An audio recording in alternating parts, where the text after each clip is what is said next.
tal, amigas, amigos televidentes en Extra Plus? Un gusto saludarles, darles la bienvenida a esta edición de Adelante Nicaragua.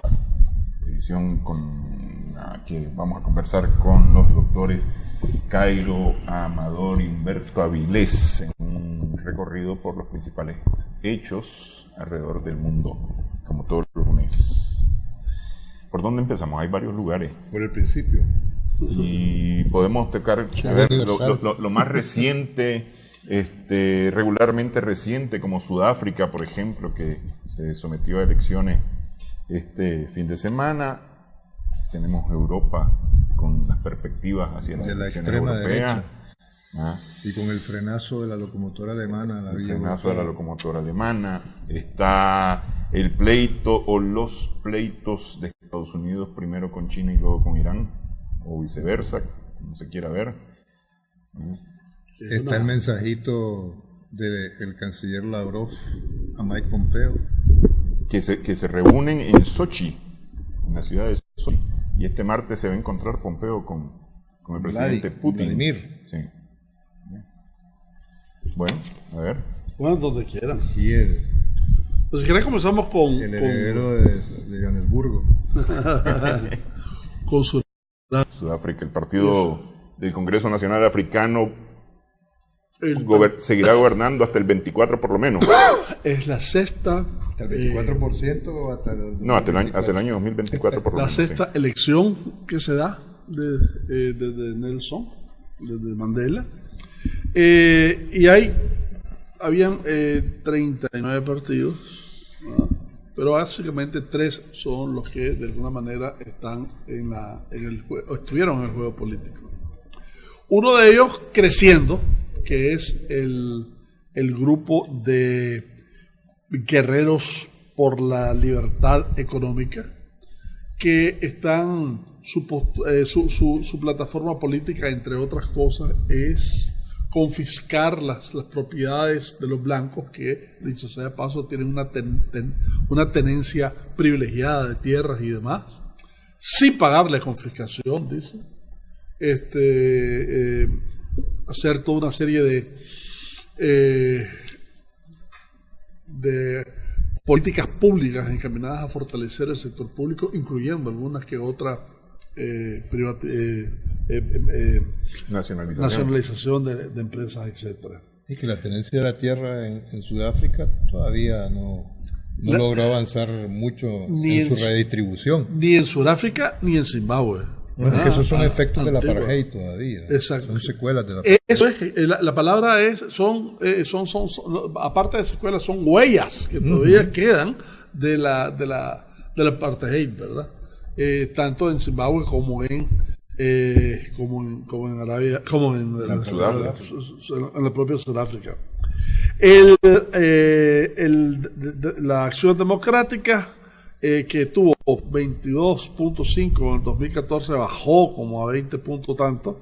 Básicamente está en una posición contra la corrupción y la incompetencia, la falta de eficiencia en el manejo de la cosa pública. La ANC de Ramaphosa está llamando a un nuevo amanecer, tratando también, asimilando toda una serie de situaciones que se han dado, sobre todo en el gobierno de Jacob Zuma, en los 2 gobiernos de Jacob Zuma. Pero discúlpame, ¿qué porcentaje sacó el Congreso Nacional? 57%. 57%, la vez pasada sacó 62, la vez antepasada sacó 69, etcétera. Va disminuyendo. Ha disminuido, eso te iba a decir, que ha disminuido los votos. Pero es que también hubo una abstención relativamente alta comparada con elecciones anteriores. Bueno, vamos a aclarar eso. De hecho, hubo un 65% del padrón electoral que votó, que es alto. Sí. Pero un 50% en la categoría de menores de 30 años no votó, ¿no? Y además esos son los hijos de la libertad. Sí, que ellos mismos dicen, bueno, si ustedes son los hijos de la libertad y ustedes nacieron ya de post-apartheid, entonces le contestan, ¿será? Porque no nos sentimos libres. ¿Ah? Y no se sienten libres porque están desempleados están con un pésimo sistema de educación y de salud, están marginados. La democracia es más que los votos, ¿verdad? Y están de alguna manera en una situación de apatía, porque no ninguna de las opciones políticas les está llamando. También está ¿cómo se llama? La libertad y más, que es del Afrikaner Constant Viljoen, que fue un general del apartheid, que dice que, entre otras cosas, es total extrema derecha. Con solo que diga Afrikaner, como me dice Afrikaner, ya sé yo. Dice que hay una discriminación contra ellos, ¿verdad? Porque está la élite negra los está discriminando en términos de acceso al poder, etcétera. Hay que aclarar dos cosas acá. Una, el sistema electoral de Sudáfrica es un sistema de proporcionalidad. Se elige el legislativo por proporcionalidad. Si el Congreso tiene, son 440, son 400 escaños. Si tiene 100 escaños, irán los 100 primeros de la lista. Uh-huh. Y así sucesivamente, ¿verdad? Entre ellos eligen al presidente. Es decir, no es por territorio. Sí, cada territorio tiene su peso. Ajá. Pero al final es el conjunto. O sea, la elección presidencial es indirecta. La elección presidencial es indirecta. Y aquí viene otro punto del que hablamos la vez pasada. Porque la vez pasada estuvimos hablando las conveniencias e inconveniencias de una primera vuelta y una segunda vuelta. Ahora estás hablando del voto uninominal para los diputados, o el voto en cascada, que esto es un voto en cascada al final, sí, ¿verdad? Sí. Entonces, el voto en cascada lo hacen, entre otras cosas, para reforzar al partido y para reforzar el liderazgo central del líder del partido, ¿verdad? Eso es bueno, en algunos casos sí, en algunos casos no, pero ahí está precisamente el dilema. La parte uninominal está más al lado de la jurisdicción y del liderazgo personal de cada uno de los... En este caso, Ramaphosa, ¿cuál es la situación del liderazgo de Ramaphosa? Ramaphosa tiene total liderazgo. 57% de las votaciones lo van a elegir el presidente muerto de la risa. Pero ha ido disminuyendo. Ahora bien, mira cosas de la Ramaphosa, ¿verdad? Viene del sindicato, pero es millonario. Ramaphosa es multimillonario. Y cómo se hizo millonario, quién sabe, porque además el millonario es popular, ¿verdad? Pero este viene de ascendencia campesina, estuvo en el sindicato y ahora es millonario. Como de alguna manera los hijos de Eduardo dos Santos, ¿verdad? La Isabel dos Santos, que es la hija de Eduardo, es uno de los capitales, o es el capital más grande del África. Hablando de 2.3 mil millones de dólares. Uh-huh. Fácil. Bueno, pero esa es otra discusión. Ahora, Ramaphosa se encuentra ahora con un país en el que tiene al menos dos retos importantes. Uno de ellos tiene que ver con la administración pública y es el tema de la corrupción, que se señaló mucho durante la campaña electoral. Y el otro es el desarrollo, la reducción de pobreza. Así es. Sí, porque el crecimiento del PIB fue 1.3 y el año pasado fue 1.6, o sea, relativamente bajo, ¿verdad? Sí. Acordate que ellos son altamente extractores, también dependen básicamente de los precios internacionales. Pero digamos que en general las dos administraciones de Jacob Zuma hicieron mucho daño en términos del prestigio del Congreso, en términos de la corrupción a todos los niveles, etcétera. Los de izquierda, los luchadores por la libertad económica, subieron en esta ocasión 10.2%. El AD bajó 2.4%, logró apenas un 20.6%. Fíjate, 20.6 que fue el segundo contra 57. Todavía hay una distancia fuertísima. Uh-huh. Sin embargo, si vos ves el proceso desde que comenzó, el partido del Congreso va descendiendo consistentemente. Gana, aunque está cada vez menos... tiene menos votantes que hace 5 o 10 años. Sí. Los luchadores por la libertad económica van creciendo. Van creciendo y además... paulatinamente. Pero podrían considerarse extremistas también a esto. Yo no sé si extremista, pero por lo menos digamos que en la parte... Ahora, te quiero contar una cosa. Dentro del Congreso, el Congreso es una coalición, ¿verdad? Sí. Y dentro de la coalición del Congreso es del Partido Comunista. Ahora, los del... pues están los partidos comunistas, pero la política económica y la plataforma económica del Congreso es una plataforma moderada, no es una plataforma muy radical ni mucho menos. Ahora, hay una pobreza tremenda. 55% de la sociedad está está bajo la línea de pobreza. De esos, 64% son negros y 1% blancos. ¿No? De manera que ya ves la discriminación, la discriminación y la polarización. Lo que dice, son discriminados los blancos. Que no los dejan ser pobres. Ajá. Eso fue, entre otras cosas, lo que impulsó una alta abstención de los jóvenes, más del 50% de abstención. En medio de todo eso, solo para que sepamos un poquito sobre Sudáfrica, dije que el PIB creció 1.5 en el 2018, 1.6 en el 2017, desempleo 27.1% en general, el 50% es para los menores de 30 años.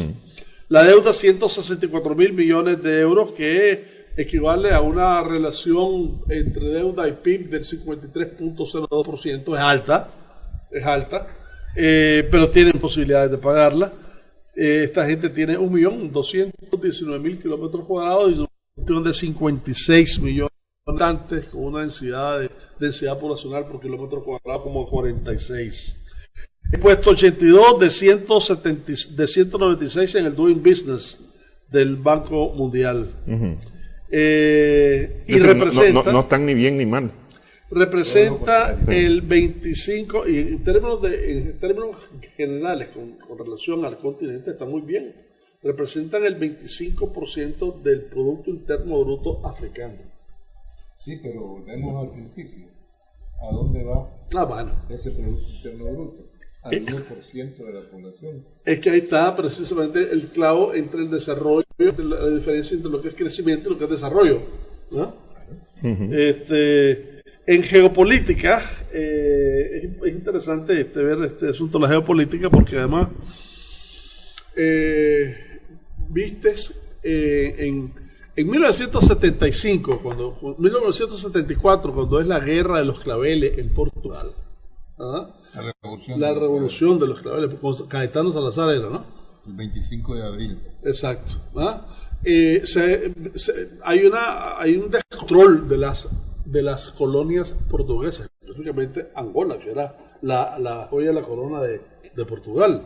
Y comienza un proceso donde está Agustín Neto, está Savimbi, está Robert Holden, cada uno auspiciado dentro de esta confrontación geopolítica por Estados Unidos, Rusia y China, respectivamente.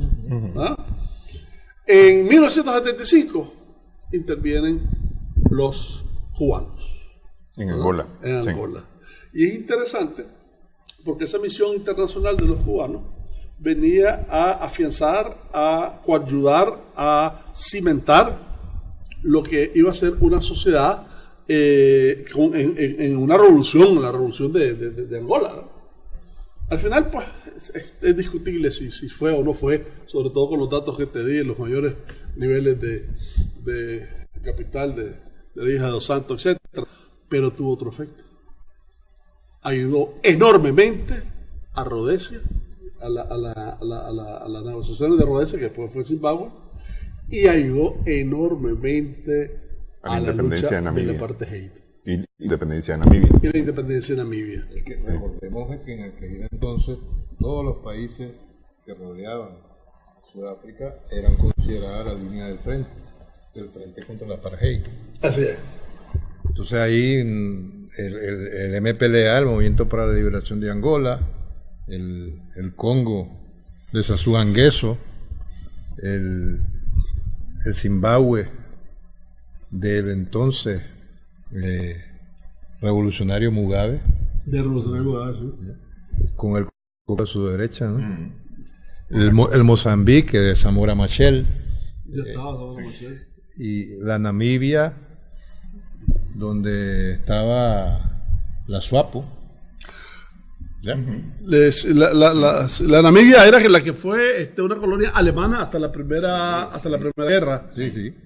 Y es donde es el caldo de cultivo de los africanos, precisamente. Y donde el teatro de operaciones, el escenario de la guerra de los Boers. En el 1902, que ahí participó don Winston Churchill. Así mismo. Pero además dos cosas interesantes. ¿De dónde aprendió a beber whisky? Dice. Dos cosas interesantes. La primera de ellas es que, primero veamos desde el lado del liderazgo del Congreso, ¿verdad? Nelson Mandela, cuando se inicia políticamente hablando, el hombre se inicia por la lucha armada, ¿verdad? Es, de alguna manera, cuando lo deja detenido. Eso le costó 18 años guardado. 18 años o más, ¿verdad? Y estando guardado, comenzó, entre otras cosas, a leer la experiencia de Gandhi en Sudáfrica, porque recién grabado Gandhi no se fue a la India, se fue a Sudáfrica, que dicho sea de paso, todos estos países tienen una colonia en su parte de su población de la India. Y los inicios de lo que iba a ser la resistencia pacífica y demás lo deja sentado en Sudáfrica, y Nelson Mandela, poder decir de una u otra forma, fue el que agarró la estafeta. Sin embargo, hay otras cosas que también es interesante, que hay que decirlo, es la habilidad de un señor negociador que se llamó Henry Kissinger, ¿verdad? Porque Henry Kissinger en ese momento sabe, 1975 en adelante, en todo el periodo del presidente Ford, sabe que Estados Unidos no puede meterse en África en ese momento. Está cargando sobre sus hombros la derrota de Vietnam y el síndrome de Vietnam. Sabe lo contrario, ¿verdad? Sabe que este es un excelente momento para empujar su influencia. Bueno, pero entonces Kissinger sabe que por un lado no puede entrar. Por otro lado, sabe que estos gobiernos que son la parte minoritaria blanca no son sostenibles a largo plazo, que necesariamente en algún momento tiene que cambiarse a un gobierno de mayoría negra, ¿no? Pero sabe también que en ese momento necesita a esas minorías blancas para atacar lo que está pasando en Angola y la amenaza de Samora Machel, etc. Y para mediatizar a largo plazo el poder de los negros. Exacto. Exacto, ¿no? De manera que sabiendo y pidiéndole la ayuda a la minoría blanca para atacar a Angola, etcétera, sabía al mismo tiempo que inmediatamente después iba a hacer todo lo necesario para cambiar el gobierno en cada uno de sus países. Es más, y comenzó a cambiar Rhodesia utilizando la alianza que tenía con Sudáfrica. Es decir, el poder blanco de Ian Smith, que era inglés, fue combatiente aéreo en la Segunda Guerra Mundial, la posibilidad de cambiar a Rhodesia, que después fue Mozambique, entre otras cosas fue gracias, por un lado, a Sudáfrica, y por el otro lado, a Callaghan en Inglaterra. ¿Ah? Entonces, combinar toda esa vaina y terminar... Y Pierre Botha, claro. Y William Clerk. William Clerk, sí, ¿verdad? Federico Clerk, creo que era. Sí, de Clerk, sí, correcto.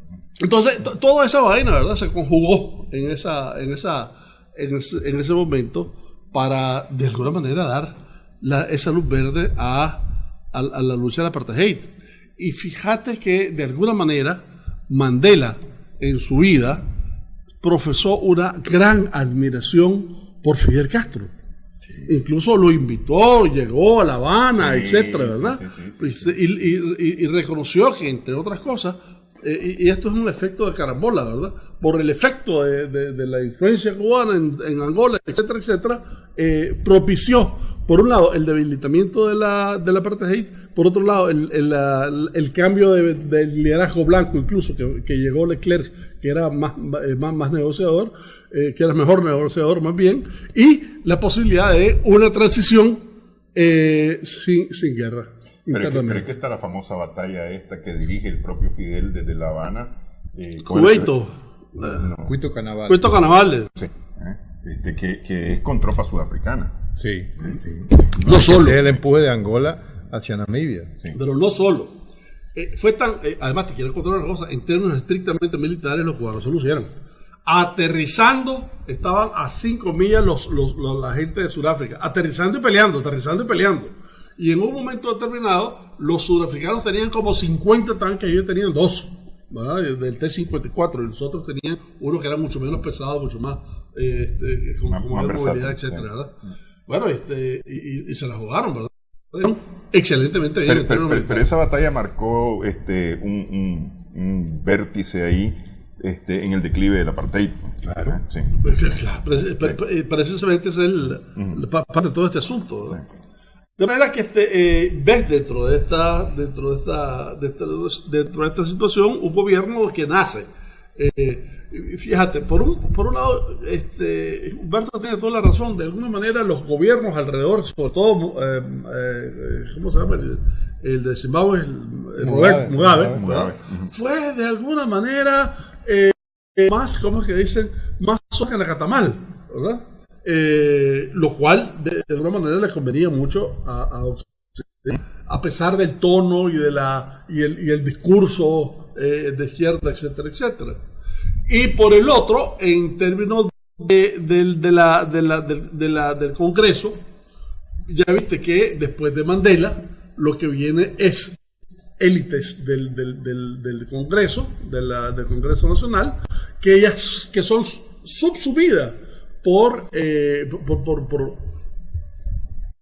modo de producción capitalista, básicamente, ¿no? Sí, que ese es el reto prácticamente 30 años después, poco más de 30 años después, porque estamos hablando del 90 y algo, cuando sale Mandela de la cárcel, logra subir al poder por primera vez el Congreso Nacional Africano, y lograr subir otra vez, es decir, el reto que tiene el nuevo gobierno de lograr mejorar los números para el Congreso Nacional Africano, claro.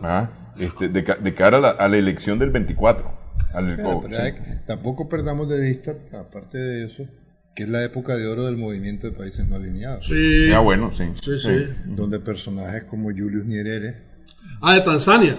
También Julius Nyerere ayudó en todo este fueron asunto. Decisivos para el desenlace final de los acontecimientos, ¿no? Es decir, la caída definitiva y definitoria del apartheid, ¿no?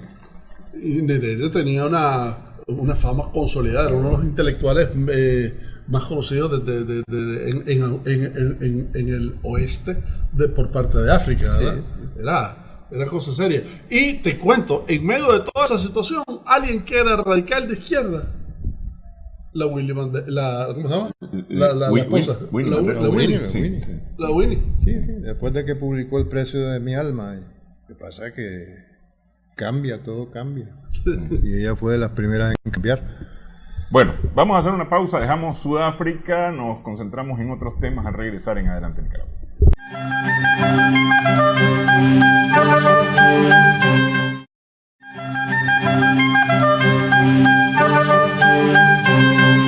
Seguimos en Adelante Nicaragua, en Extra Plus, tenemos chalecos amarillos en Francia, semana 26ª de protesta, bajaron la cantidad de protestantes, según las informaciones. Bueno, pero 18.600 no es nada despreciable.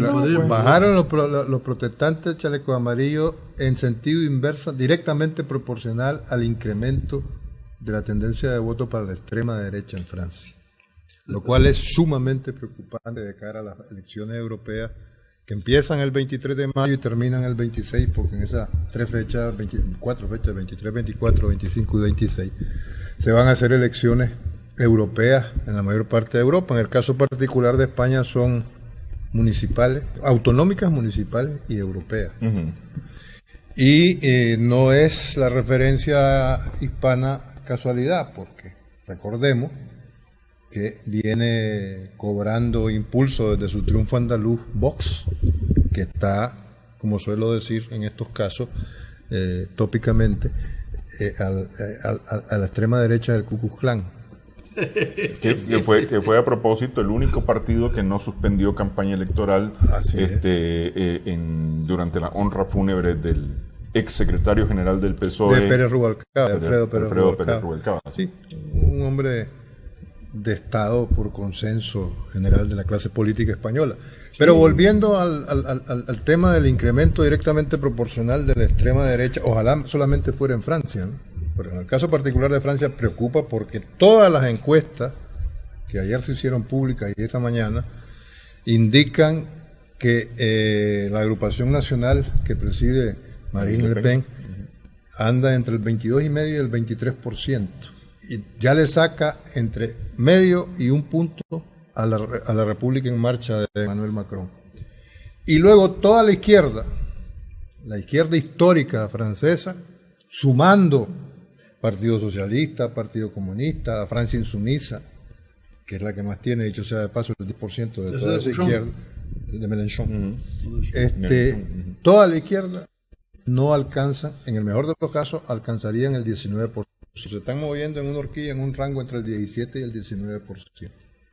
Hay además otros grupúsculos de extrema derecha que conseguirían un 4%.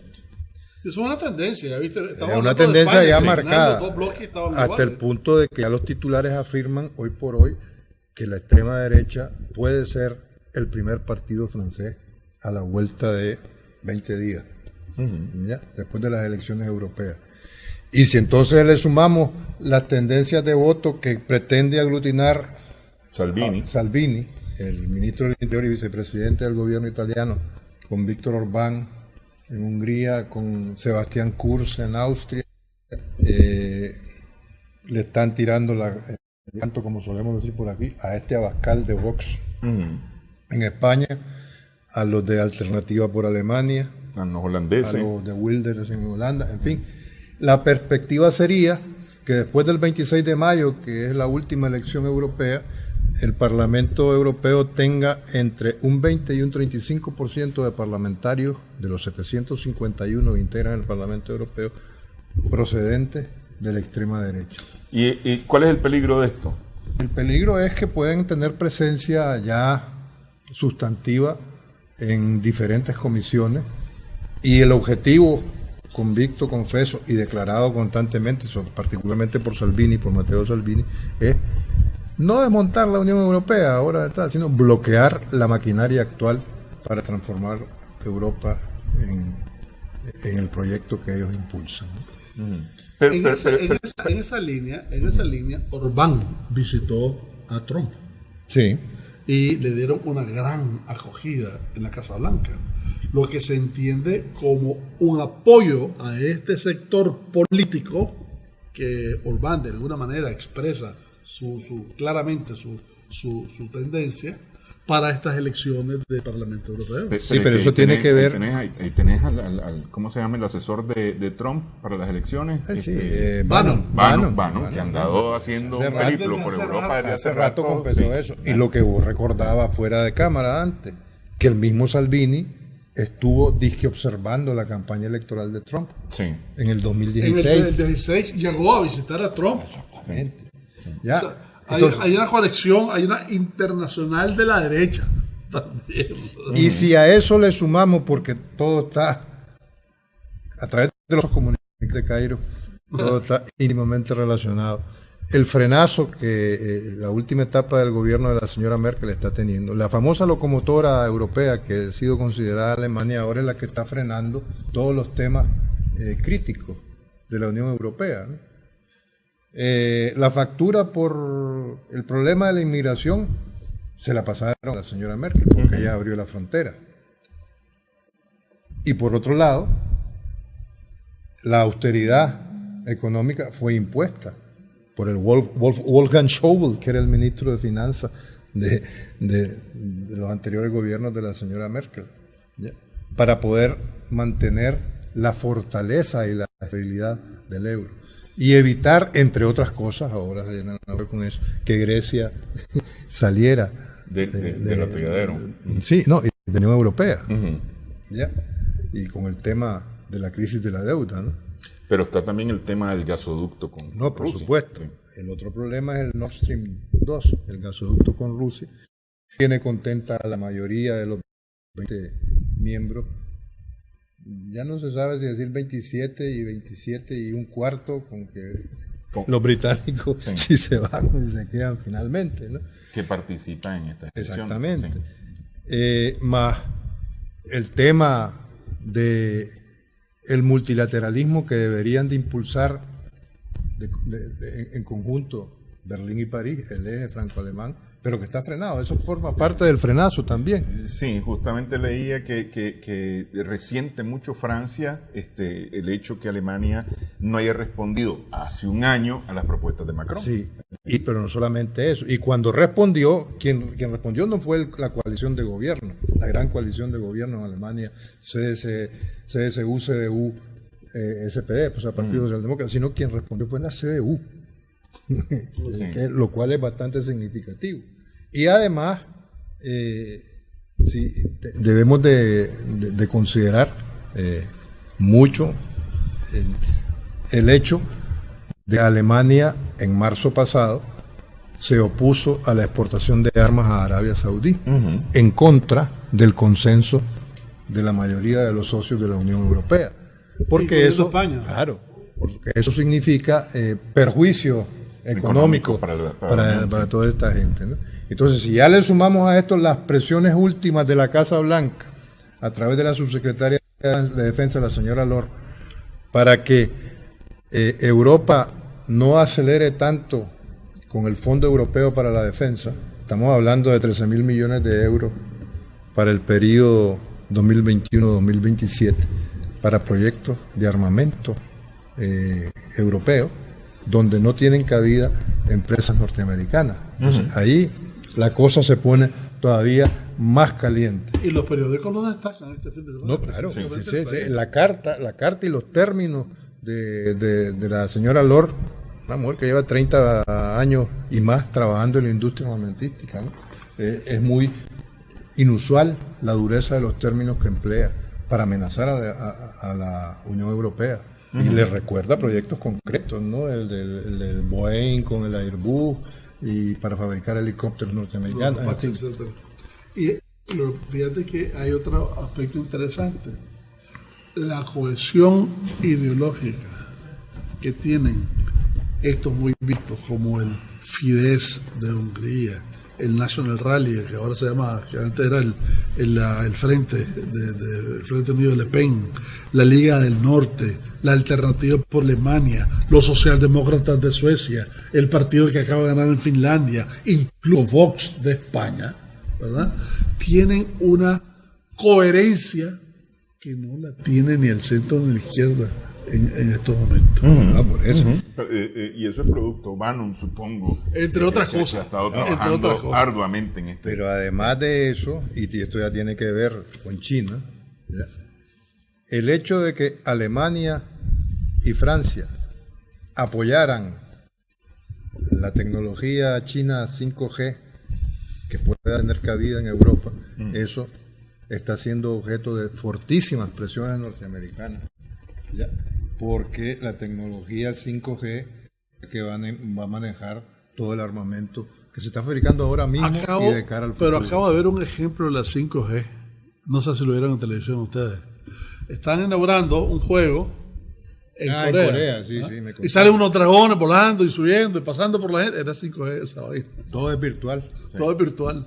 Ahora, Pompeo fue a Inglaterra y precisamente fue a pedirles a los ingleses que no trabajaran con los chinos en el asunto de los Huawei con la 5G. De la Huawei, sí. ¿Ah? Y les dijo, esto es exactamente lo que quiere China.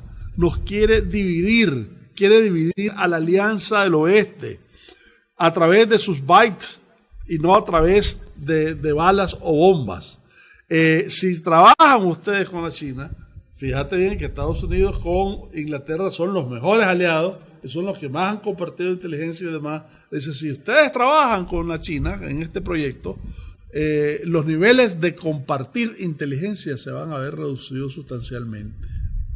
Porque la capacidad de China de interferir en sus canales de comunicación va a ser mucho mayor. Mismo Pompeo después de ahí se fue a Bruselas para advertirles de nuevo a la Unión Europea con relación a Irán, ¿verdad?, de que si quieren de alguna manera interrumpir la línea de Estados Unidos de que el que haga negocio con Irán no puede hacer negocio con Estados Unidos, le dice adelante, pero estén dispuestos a sacrificar a varias de sus grandes compañías. ¿Ah? Bueno, habrá que ver ahora qué es lo que va a decir con Lavrov, el canciller ruso, y luego en el encuentro de este martes con Putin. Bueno, después de lo que le dijo Lavrov a Pompeo, realmente habrá que ver. Porque yo no creo que se vaya a decir Putin de lo que Lavrov le dijo a Pompeo. Sí. De las consecuencias, la advertencia seria de las consecuencias que tendría una intervención más descarada ya de Estados Unidos, militarmente hablando, en Venezuela. Sí. Los efectos serían desastrosos en la región y a nivel de seguridad mundial. Entonces, pero siendo eso así, los efectos son mucho más sensibles, mucho más inmediatos ahorita con Irán. Ok, vamos a hacer pausa. Tocamos Irán y China en esta próxima parte de Adelante Nicaragua.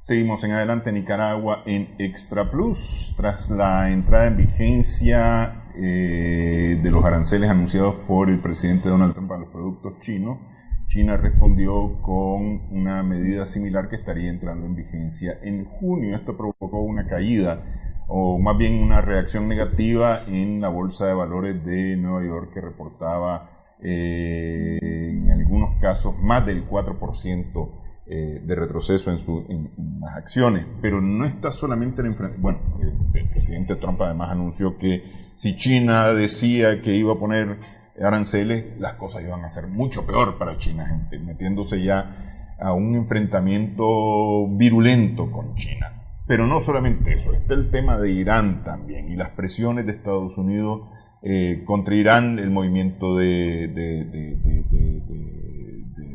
militar, por lo menos a través de los mares cerca de Irán. Decía la candidata demócrata Tulsi Gabbard, o la precandidata demócrata Tulsi Gabbard, que el presidente Trump está acercando a Estados Unidos a una guerra con Irán y que esa va a ser mucho peor que la guerra con Irak. Entonces tiene dos enfrentamientos serios ahí, enfrentamientos que pueden estar además abonados con la decisión de Estados Unidos sobre los territorios en Cisjordania, para colonias israelíes aprobadas por Estados Unidos en lugares que están ocupados por palestinos además. No, esto está poniéndose muy complicado, y lo de Irán complica las cosas mucho más. Dice Dylan Williams, vicepresidente de un grupo social por la paz, que la Casa Blanca está de alguna manera propiciando las condiciones para una guerra con Teherán. Ahora, acordate de tres cosas. Uno, Teherán es parte del grupo Shanghái, y en el grupo Shanghái está precisamente China y Rusia. Uh-huh. Por otra parte, lo que están haciendo con China, con Teherán, es asfixiándola, no solamente por la parte que dijimos anteriormente de las empresas comerciales que hagan negocios con Teherán, sino que le compre petróleo a Irán también. Lo están estrangulando, ¿verdad? Alguien habló de que, bueno, el 5, 10%, 7% del comercio mundial del petróleo pasa por el estrecho de Hormuz, y alguien dijo que podían de alguna manera cerrar el estrecho de Hormuz o minar el estrecho de Hormuz, en cuyo caso los expertos dicen que si minan el Hormuz se va a dilatar varios meses quitando las minas. Varios meses el precio del petróleo te sube enormemente sin el petróleo de de Irán, con una Venezuela que está produciendo menos, con una Nigeria que está produciendo menos, con Estados Unidos que no está produciendo ahorita mucho el frac famoso. Dice Brett, bueno, todo esto salió como una solicitud del general Frank McKenzie que le dice a Patrick Shanahan, que es el actual secretario de Defensa. Todavía no lo ha corrido. Todavía no lo ha corrido. Y con esto no lo va a correr tampoco. Le dicen a Bolton, y Bolton dice: esta es una respuesta a indicaciones creíbles de amenazas del régimen iraniano. Estamos mandando un mensaje de que cualquier ataque a los Estados Unidos o a los aliados de Estados Unidos, ya sea por las fuerzas regulares de Irán o por las fuerzas islámicas, o por la Guardia Islámica, o por el Quds, o por sus aliados, llámese Hamas, Hezbollah, Houthis, etcétera, va a ser repelida con mucha fuerza. Pero dime, el Houthis ahorita en Yemen está en una acción de paz dejando el puerto. Hamas está en conflicto con Israel. Si quieren el conflicto ya lo tienen, el pretexto ya está. O sea, aquí lo que estás haciendo es elevando la parada. Y como dice Brent McGurk, que fue uno de los enviados de Estados Unidos, de Obama, para el asunto del Medio Oriente con los ISIS, dice, primero, esto era innecesario. Si eso era el punto, un mensaje privado hubiera sido suficiente. Y segundo, están cometiendo el peor de los errores. Ni Reagan cometió ese error, dice, cuando estaba en tensiones en situaciones muy álgidas con otros países. Siempre Reagan dejó canales de comunicación abiertos, canales diplomáticos abiertos. Los está cerrando todos, ¿verdad? Y está mandando de una buena vez la caballería, ¿verdad? Bueno, y esto de nuevo es parte de una posible situación. Se inflaron los datos de inteligencia, como igual ocurrió con Irak. Sí. Si esa fue la invitación de Irak, ¿verdad? El general Suleiman dice, bueno, antes, cuando venían esos barcos a amenazarnos, pues eso era una amenaza. Ahora ellos son un blanco. ¿Ah? Sí, porque se anunció de la Guardia Republicana que si Estados Unidos está muy necio, le pueden dar en la cabeza. Y además dice, y les advierte a las tropas, y el Ayatollah advirtió también de que pueden venir tiempos muy complicados con Estados Unidos, incluso dijo el Ayatollah, cuidado, peor que los que pasamos con la guerra con Irak. ¿Ah? O sea, más tensión difícilmente, ¿verdad? De esas casualidades de la vida, Pompeo estuvo el martes en Irak. Acabo de hablar de Pompeo en Londres, acabo de hablar de Pompeo en Bélgica y también en Irak, ¿verdad? Tratando de coordinar a los aliados, a Jordania, que la están metiendo en este cuento, que Jordania estaba más o menos calmo y al margen, Arabia Saudita, que no tienen por qué empujarla, esa se empuja sola, a Israel. O sea, la situación en ese sentido va mucho más allá de Irán. Pero Irán a su vez está hablando con sus aliados del grupo de Shanghái. China y Rusia no van a pasar desapercibidos de una situación de esta, porque desequilibra todo el área, ¿verdad? Y además tiene influencia enorme en lo que es Pakistán y Afganistán. En Afganistán están en pláticas con los talibanes para salirse. O sea, hay toda una serie de incoherencias en esa política que francamente es altamente preocupante. De forma que a estas alturas el pueblo de Irán está organizándose, está compactado, más allá de las diferencias internas que habían. Están además dando la parte liberal de Irán, porque lo están obligando y lo están a esta gente que de alguna manera era proeste de alguna manera, la estafeta ahora va a estar en manos de los ayatolás y de los conservadores y de los están boicoteando la moderación de Rouhani. Exacto. Y el ministro de Relaciones Exteriores. Y están forzando incluso un cambio de orientación política extranjera a Irán en momentos en que tuvo 4 años de apertura. Así es. ¿Y la guerra comercial con China?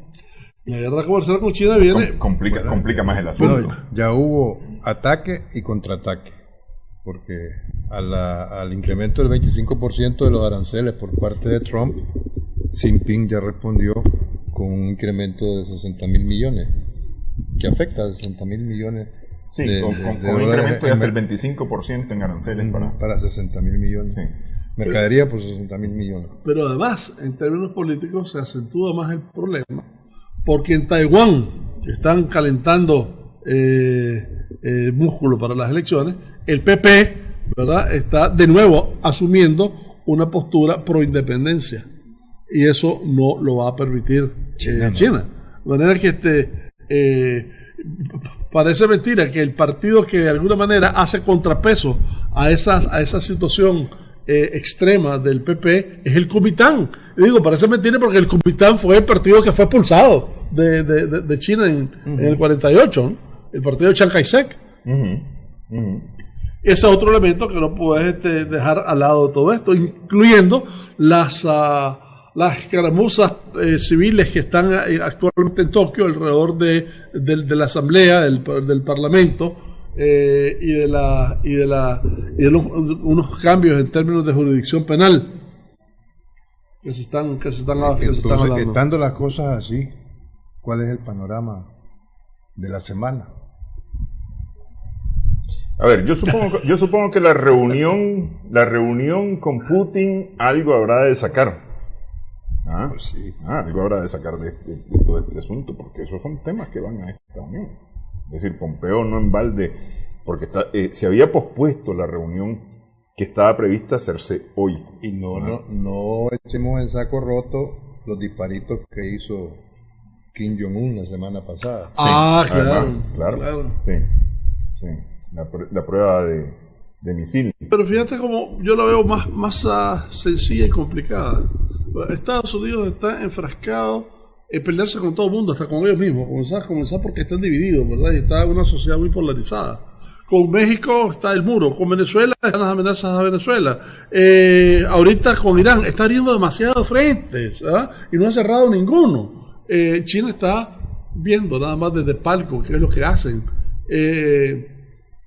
Con Rusia están en cierto roce con la relación de Lavrov con Pompeo, por ejemplo, ¿verdad? Con la Unión Europea está apoyando a la corriente ultraderechista ahorita para las elecciones de abril. Está de alguna manera en contradicción con Inglaterra alrededor del trabajo con la Huawei, con el G5, ¿no? En otras palabras, está en contradicción casi con todo el mundo, lo cual no es ni bueno, ni lógico, ni lo más eficiente en términos de política exterior, ¿verdad? Pero al final de cuentas es satisfacer la empresa armamentista en los Estados Unidos, de una u otra forma, ¿no? Pero la empresa armamentista de Estados Unidos ya tiene suficientes contratos como para trabajar tranquilo un año. Solo con Arabia Saudita. Eso te iba a decir, acordate del negocio que fue a hacer con Arabia Saudita. Son 150 billones. Y aparte con India, que normalmente India solo le compra a Rusia, ya le compró también otros tantos 2.000 millones en armamento. O sea, no es tanto que la industria armamentista esté atrasada en Estados Unidos, no es el caso. Es peor todavía, porque es parte de una concepción del mundo que tiende a ser altamente reducida y tiende a privilegiar la situación, a privilegiar el mundo a favor de los Estados Unidos. Y eso ya pasó.